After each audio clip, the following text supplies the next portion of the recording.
Bonjour à tous, la paracha de la semaine c'est la paracha de Metzora. Dans la paracha de Metzora, on nous parle de personnes qui disaient du Lachon Hara, qui parlaient du mal d'autrui et ils avaient sur eux une maladie sur la peau. Et on les envoyait chez le Kohen afin de savoir s'il s'agissait vraiment de cette maladie qui provenait du Lachon Hara qu'ils avaient fait. Alors il y a plusieurs choses intéressantes qu'on peut apprendre de cela. La première chose, c'est surprenant qu'on les envoie chez le Kohen et qu'on ne les envoie pas chez un médecin, parce qu'en théorie, c'est là qu'ils devraient aller.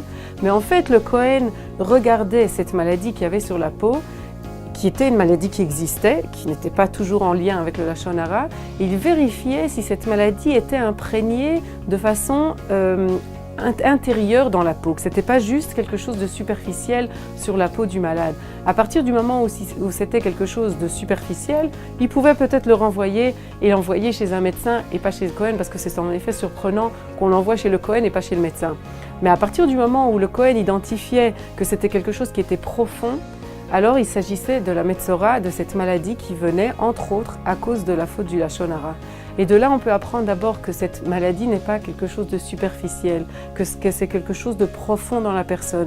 À partir du moment où quelqu'un fait du Lachon Hara, il parle de mal d'autrui, c'est quelque chose c'est une vraie maladie d'abord, et elle est profonde en lui. Il doit s'occuper de son intérieur, il doit changer des choses à l'intérieur de lui afin d'avoir un bon œil, de regarder les gens autour de lui de façon positive et dès lors de ne pas rabaisser d'autres pour peut-être s'élever lui-même.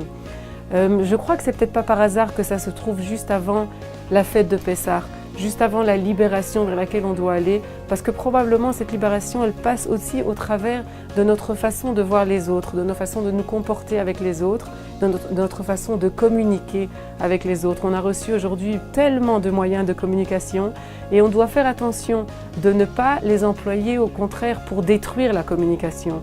Et il devrait y avoir probablement, de la même façon qu'il y a des halachot de Shmirat Halashon, de faire attention de comment on parle au niveau de notre parler. Je suis sûre que ce sont les mêmes halachot qu'il faut mettre dans les moyens de communication autres comme le Facebook, comme les WhatsApp, etc.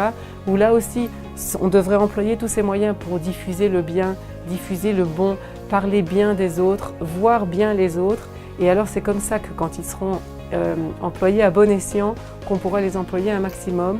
Et grâce à cette bonne communication probablement, amener aussi les grandes Yeshuot au peuple juif. Shabbat Shalom à tous.